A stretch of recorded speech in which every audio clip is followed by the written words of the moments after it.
بسم اللہ الرحمن الرحیم. السلام علیکم. کلاس 8. امید ہے آپ سب خیر خیریت سے ہوں گے. اسلامیات میں ہم نے جو ہے اپنے پچھلے 2 سبق پڑھے. باب 2 میں سے ایک تھا عقیدہ آخرت اور تعمیر سیرت پہ اس کا کردار، اور دوسرا ہمارا سبق تھا روزہ، فضیلت اور معاشرتی اثرات. امید ہے آپ کو دونوں سبق کی اچھی طرح سمجھ آ گئی ہوگی. اب ہم نے باب سوم میں، جس کا عنوان ہے سیرت طیبہ صلی اللہ علیہ وآلہ وسلم، ٹھیک ہے، نبی پاک صلی اللہ علیہ وسلم کی پاک جو سیرت ہے اس کے بارے میں جو ہمیں سمجھایا گیا ہے، جو بتایا گیا ہے، تو آج ہم اس کے بارے میں پڑھیں گے، جس میں ہمارے پاس ہمارا جو سبق نمبر 3 ہے وہ ہے خلق عظیم، اعلیٰ اخلاق، عمدہ اخلاق. ٹھیک ہے، تو اس کے بارے میں آج ہم پڑھیں گے. تو چلتے ہیں اپنے سبق کی طرف. سیرت طیبہ صلی اللہ علیہ وآلہ وسلم، خلق عظیم، عمدہ اخلاق، اعلیٰ اخلاق. عمدہ افعال. عمدہ افعال کیا ہے؟ افعال ہے فعل کی جمع. فعل کسے کہتے ہیں؟ کام کو، یعنی عمدہ، خوبی سے کرنے والے کام. اور پسندیدہ خصائل. خصائل کیا ہے؟ خصلت کی جمع. خصائل ہوتا ہے، خصلت کہتے ہیں عادتوں کو، یعنی عمدہ کام اور اچھی عادتوں کو بآسانی، رغبت، شوق اور بے تکلفی سے ادا کرنے کو خلق کہتے ہیں. ٹھیک ہے، جتنے بھی ہم کام کرتے ہیں، جو ہماری عادتیں ہیں، وہ عمدہ ہوں گی، اچھی ہوں گی، پسندیدہ ہوں گے، تو ان سب کو آسانی اور رغبت سے ادا کرنے کو کیا کہتے ہیں؟ خلق. اخلاق خلق کی جمع ہے نا. ٹھیک ہے، تو اس کے بارے میں ہمیں اخلاق کے بارے میں بتایا جا رہا ہے. کس کے اخلاق؟ ہمارے نبی پاک صلی اللہ علیہ وآلہ وسلم کے اخلاق. جس طرح آنکھ بے تکلف دیکھتی ہے، مطلب اللہ تعالیٰ نے ہمیں آنکھیں دی تو دیکھنے کے لیے دی، الحمدللہ یہ اللہ تعالیٰ کی بہت بڑی نعمت ہے. تو جس طرح آنکھ بے تکلف دیکھتی ہے، زبان بے تکلف بولتی ہے، اسی طرح تواضع، ایفائے عہد پورا کرنا، حق کوئی حق کی بات کرنا، رحمت و شفقت، دوسروں کے ساتھ رحمت کرنا، محبت کرنا، پیار کرنا، عفو اور درگزر، معاف کر دینا، مساوات، تقوی وغیرہ جیسی صفات. صفات کیا ہے؟ صفت کی جمع. صفت کس کہتے ہیں؟ خوبی کو کہتے ہیں. ٹھیک ہے، یعنی ان جیسی خوبیوں کا بغیر کسی رکاوٹ اور تردد کے ظاہر ہونا. تردد کیا چیز ہے؟ پس و پیش کرنا، ہچکچانا، بغیر، یعنی بغیر کسی رکاوٹ کے، بغیر کسی پریشانی کے اور بغیر کسی پس و پیش کے ظاہر ہونا اخلاق شمار کیا جاتا ہے. عظیم سے مراد بہت بڑا اور بلند ہے، یعنی جس کی بلندی کو دوسرے نہ پہنچ سکیں. چنانچہ خلق عظیم سے مراد اچھی اور بلند عادات اور پسندیدہ افعال ہے. ٹھیک ہے، خلق عظیم سے مراد کیا ہے؟ اچھی اور بلند عادات اور پسندیدہ افعال. نبی اکرم صلی اللہ علیہ وآلہ وسلم کی ذات تمام کمالات کا مجموعہ ہے. جتنے بھی کمالات ہیں ان کا مجموعہ کیا ہے؟ ہمارے پیارے نبی صلی اللہ علیہ وسلم کی ذات مبارک. ٹھیک ہے، اللہ تعالیٰ نے آپ صلی اللہ علیہ وسلم کے بلند کردار کی تعریف میں فرمایا. یہ سورہ قلم کی آیت نمبر 4 ہے. اس میں اللہ تعالیٰ کیا فرما رہے ہیں آپ کے کردار کے بارے میں؟ وَإِنَّكَ لَعَلَىٰ خُلُقٍ عَظِيمٍ. ترجمہ کیا ہے؟ اور بے شک آپ صلی اللہ علیہ وسلم جو ہیں وہ عظیم الشان خلق کے مالک ہیں. مطلب عظیم الشان خلق کے مالک ہیں، ایسے اخلاق کے مالک ہیں جو کسی دوسرے میں پایا جانا ممکن نہیں ہے. آپ ایسی بلند عادات کے مالک ہیں، ایسے بلند آپ کے اخلاق ہیں جس پر کسی دوسرے کی پہنچ نہیں ہو سکتی. اس کے بارے میں ام المومنین سیدہ عائشہ رضی اللہ تعالیٰ عنہ نے فرمایا کہ نبی اکرم صلی اللہ علیہ وآلہ وسلم کا خلق قرآن تھا. یعنی آپ کا اخلاق کیا تھا؟ قرآن. آپ اپنی نفسانی خواہش سے کچھ نہیں بولتے تھے، آپ وہی بولتے تھے جو اللہ کا حکم ہوتا ہے، جو آپ کو بذریعہ وہی اللہ تعالیٰ حکم دیتے، یعنی قرآن وہی کے ذریعے نازل ہوا ہے نا آپ صلی اللہ علیہ وسلم کے دل پر. ٹھیک ہے، اترتا رہا اور آپ جو ہیں وہ زبان سے اسے ادا کرتے رہے، یعنی کسی کتاب کی شکل میں نازل نہیں ہوا. تو سیدہ عائشہ نے کیا فرمایا کہ آپ کا جو خلق ہے، آپ کا جو اخلاق ہے وہ قرآن ہے. آپ اپنی خواہش سے کوئی بات نہیں بولتے تھے، وہی بولتے تھے جو اللہ کا حکم ہوتا تھا، جو قرآن آپ سے کہتا تھا. ٹھیک ہے، وہی آپ آگے بتاتے تھے. یعنی اللہ تعالیٰ نے جن مکارم اخلاق کیا چیز ہے؟ اخلاق کی خوبیاں، اچھا برتاؤ، بزرگی کے طور طریقے. ٹھیک ہے، اعلیٰ اخلاق کو مکارم اخلاق کہا جاتا ہے. اور اوصاف، صفت، خوبیاں اپنانے کا حکم قرآن پاک میں دیا وہ سب آپ صلی اللہ علیہ وآلہ وسلم میں موجود ہیں. یعنی اللہ تعالیٰ کا جو حکم ہے کہ کس طرح کے اخلاق ہونے چاہیے, کس قسم کی خوبیاں ہونی چاہیے, تو وہ سب کی سب آپ صلی اللہ علیہ وسلم میں موجود ہیں. ام المومنین سیدہ خدیجہ الکبریٰ رضی اللہ تعالیٰ عنہا قریباً 25 برس تک آپ صلی اللہ علیہ وسلم کے ساتھ رہیں. شادی کے بعد ہمیں پتہ ہے نا, ہماری جو پہلی ام المومنین ہیں وہ ہیں سیدہ الکبریٰ سیدہ خدیجہ الکبریٰ رضی اللہ تعالیٰ عنہ, جن سے نبی پاک صلی اللہ علیہ وسلم نے سب سے پہلے شادی کی. سیدہ عائشہ جو ہیں ان سے بعد میں شادی کی. یہ امہات المومنین ہے ہماری, ٹھیک ہے. تو وہ کتنا عرصہ آپ کے ساتھ نہیں, وہ 25 برس تک آپ کی ساتھ ہی رہیں.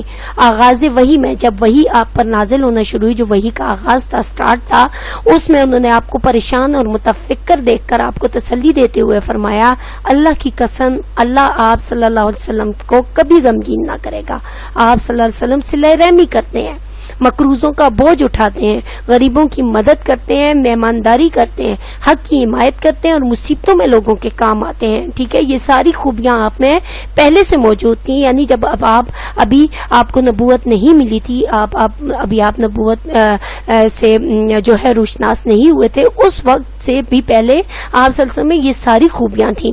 آپ صلی اللہ علیہ وسلم صادق اور امین کے نام سے مشہور تھے. عرب میں لوگ آپ کو صادق اور امین کہتے تھے. کافر بھی آپ کے پاس اپنی امانتیں رکھواتے تھے. تو یہ ساری خوبیاں تو آپ میں پہلے سے موجود تھی. آپ کی جو بیوی ہیں سیدہ خدیجہ رضی اللہ تعالیٰ عنہ, وہ کیا کہہ رہی ہیں کہ اللہ کی قسم آپ صلی اللہ علیہ وسلم کو اللہ تعالیٰ کبھی غمگین نہیں کرے گا, کیونکہ وہی ایک مشکل سلسلہ تھا نا, ایک مشکل کام تھا. تو آپ بہت پریشان تھے, بہت زیادہ آپ غم کی کیفیت میں تھے. تو انہوں نے آپ کو کیسے, کن الفاظ سے آپ کو تسلی دی کہ آپ صلہ رحمی کرتے ہیں, یعنی رشتہ داروں کے حقوق ادا کرتے ہیں, مقروضوں کا بوجھ اٹھاتے ہیں, یعنی قرض داروں کا قرض اتارنے میں ان کی مدد کرتے ہیں, غریبوں کی مدد کرتے ہیں, مہمان نواز ہیں, مہمان نوازی کرتے ہیں, حق کی حمایت کرتے ہیں, ہمیشہ سچ بولتے ہیں اور مصیبتوں میں لوگوں کے کام آتے ہیں. تو ایسے بندے کو اللہ تعالیٰ کیسے اکیلا چھوڑے گا.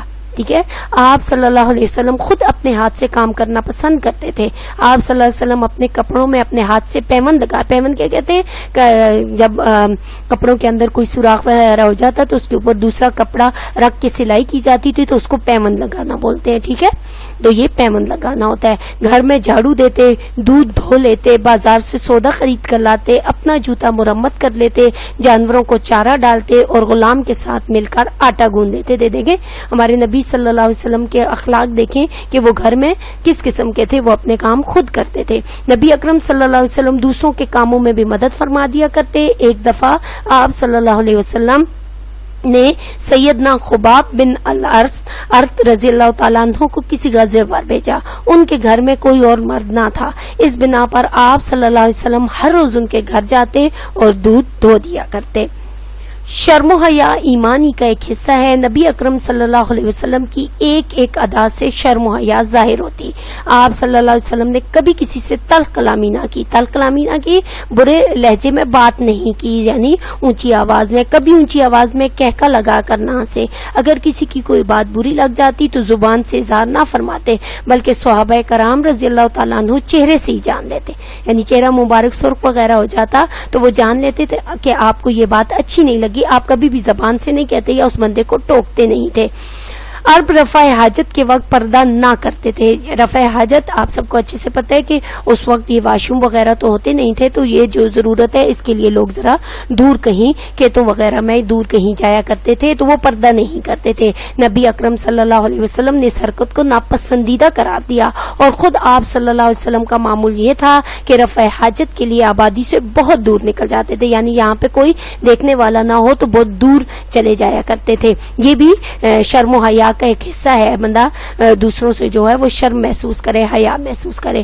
نبی اکرم صلی اللہ علیہ وسلم ناز و نعمت, تکلف اور عیش پرستی کو خود بھی ناپسند فرماتے اور دوسروں کو بھی ان سے دور رہنے کو کہتے.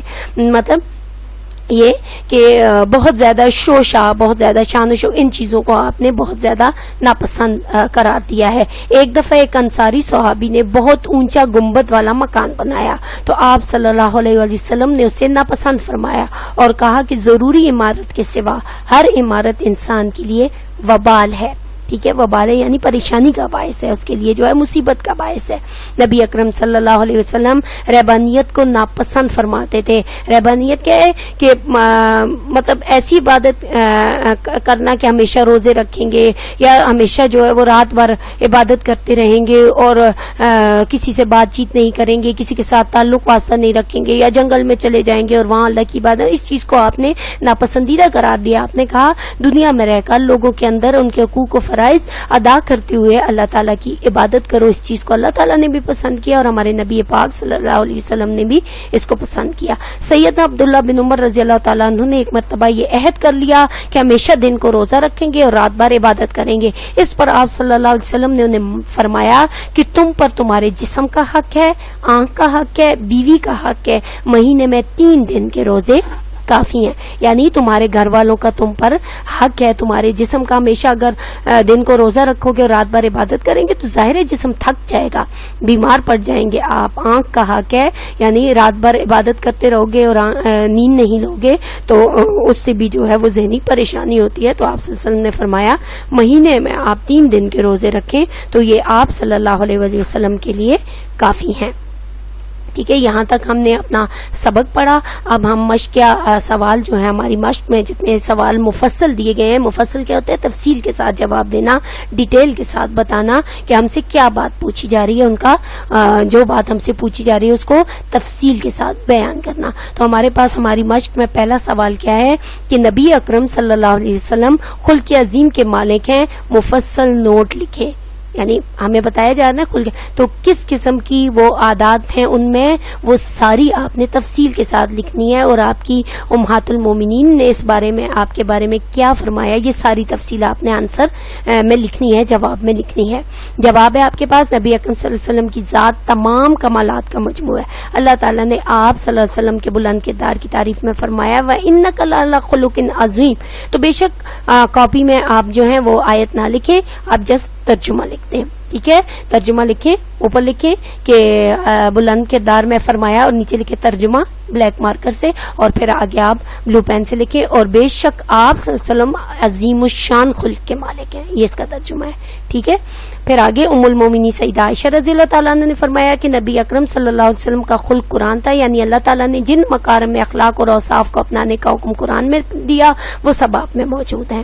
ام المومنین سیدہ خدیجہ الکبریٰ رضی اللہ تعالیٰ عنہا قریباً 25 بر تک آپ کے ساتھ رہی۔ آغاز وحی میں انہوں نے آپ کو پریشان اور متفکر دیکھ کر آپ کو تسلی دیتے ہوئے فرمایا اللہ کی قسم اللہ تعالیٰ آپ صلی اللہ علیہ وسلم کو کبھی غمگین نہیں کرے گا، آپ صلہ رحمی کرتے ہیں، مقروضوں کا بوجھ اٹھاتے ہیں، غریبوں کی مدد کرتے ہیں، مہمانداری کرتے ہیں، حق کی حمایت کرتے ہیں، مصیبتوں میں لوگوں کے کام آتے ہیں۔ آپ صلی اللہ علیہ وسلم خود اپنے ہاتھ سے کام کرنا پسند کرتے تھے۔ آپ صلی اللہ علیہ وسلم اپنے کپڑوں میں اپنے ہاتھ سے پیوند لگا لیتے، گھر میں جھاڑو دے لیتے، دودھ دھو لیتے، بازار سے سودا خرید کر لاتے، اپنا جوتا مرمت کر لیتے، جانوروں کو چارہ دیتے اور غلام کے ساتھ مل کر آٹا گوندھ دیتے۔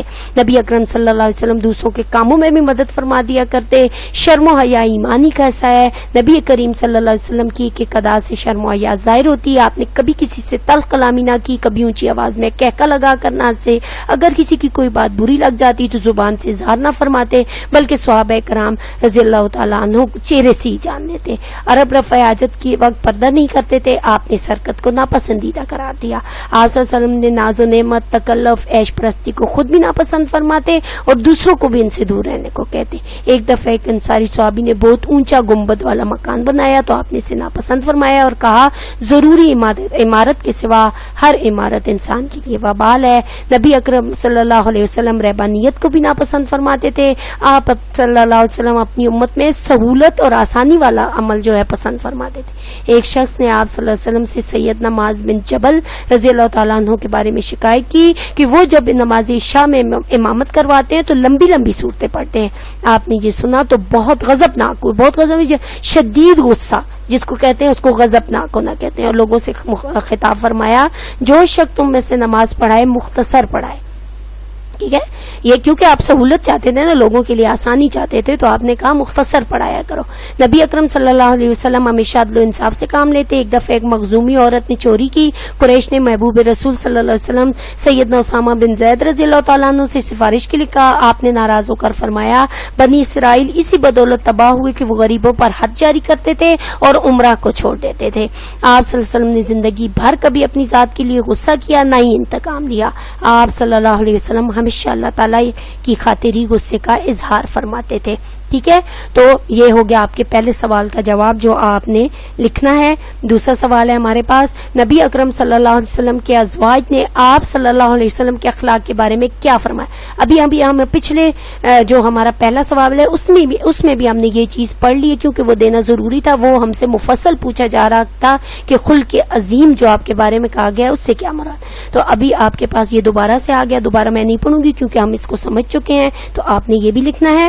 اس کے ساتھ آپ کے لیے یہ تیسرا آپ کا سوال ہے, نبی اکرم صلی اللہ علیہ وسلم کی سیرت طیبہ کی روشنی میں آج کے مسلمان کو کس طرح کی زندگی گزارنی چاہیے. تو آج کا جو مسلمان ہے آپ کی سیرت طیبہ سے ہیلپ لے کر کیسے اپنی زندگی کو گزار سکتا ہے, آپ کی سنت پہ عمل پیرا ہو سکتا ہے. تو اس کے لیے یہ ہے کہ جواب کیا ہے, نبی اکرم صلی اللہ علیہ وسلم کی ذات تمام کمالات کا مجموعہ ہے. آپ کی حیات طیبہ کا گوشہ گوشہ اور آپ کی فکر و عمل کا لمحہ لمحہ آپ کے بلند اخلاق کا نمونہ, اور آپ صلی اللہ علیہ وسلم کا اسوہ حسنہ ہمارے لیے باعث نجات ہے. باعث نجات ہے, دنیا میں بھی راحت کا سبب ہے اور آخرت میں بھی نجات کا ذریعہ ہے. ٹھیک ہے, آپ صلی اللہ علیہ وسلم کی ذات بے شمار خوبیوں کا مجموعہ اور آپ کی شخصیت جامع صفات کی حامل ہے. آپ کی سیرت مشعل راہ ہے. عمرہ آپ کی سیرت سے سبق حاصل کرنا چاہیں تو رسول اکرم کو مکہ کے تاجر کی حیثیت سے دیکھیں. بادشاہ حکمران بھی سلطان عرب کے کردار سے فیض یاب ہو سکتے ہیں. غربا اور مساکین کے لیے حضور نبی کریم صلی اللہ علیہ وسلم کی سیرت مقدسہ ایک درخشندہ مثال ہے. درخشندہ کسے کہتے ہیں؟ روشن, بہت زیادہ روشنی والی مثال ہے. آپ صلی اللہ علیہ وسلم نے بکریاں کیسے چرائیں, لکڑیاں کیسے اکٹھی کی. تاجر یہ جان سکتے ہیں کہ کس طرح دیانتداری سے تجارت میں برکت پیدا ہوتی ہے. دولت مند یہ دیکھیں کہ دولت مخلوق خدا کے لیے کیسے صرف کی جاتی ہے. خود بھوکے رہ کر مخلوق خدا کی ضروریات کو پورا کرنا حضور صلی اللہ علیہ وسلم برحق کا ہی کام تھا. آپ صلی اللہ علیہ وسلم نے صحابہ کرام کے ساتھ مل کر مسجد قباء, مسجد نبی کی تعمیر میں حصہ لیا. غزہ میں جو کی روٹی اور کھجوریں استعمال کی. بچھونے میں ٹاٹ کا بوریا, تن ڈھانپنے کے لیے سادہ کپڑے پہنے اور وہ سادگی اور پرہیزگاری اپنائی جو کمال ہے. حضور نبی کریم صلی اللہ علیہ وسلم کا اسوہ حسنہ اور بلند اخلاق ہمارے لیے وہ روشن چراغ ہیں جن کی مدد سے ہم بھٹکے ہوئے راستوں میں رہنمائی حاصل کر سکتے ہیں. یقیناً یہی ہماری زندگی کا نصب العین ہونا چاہیے. تکلفن اور پرتعش زندگی کی بجائے قناعت پسندی, صبر و استقامت, پرہیزگاری, پیار و محبت, احترام آدمیت اور احترام انسانیت کا جو درس آپ نے دیا اس کو اپنائیں تو دنیا اور آخرت میں کامیابی ہے. یہ کس مسلمان کو کیسی زندگی گزارنی چاہیے یہ بتایا گیا ہے آپ کے جواب میں. آپ نے یہ تینوں سوال ہوم ورک کے طور پر اپنی کاپی میں نوٹ کرنے, اپنی کاپی میں لکھنے ہیں. انشاءاللہ میں انہیں چیک کروں گی. اپنا خیال رکھیے گا. وآخر دعوانا ان الحمدللہ رب العالمین.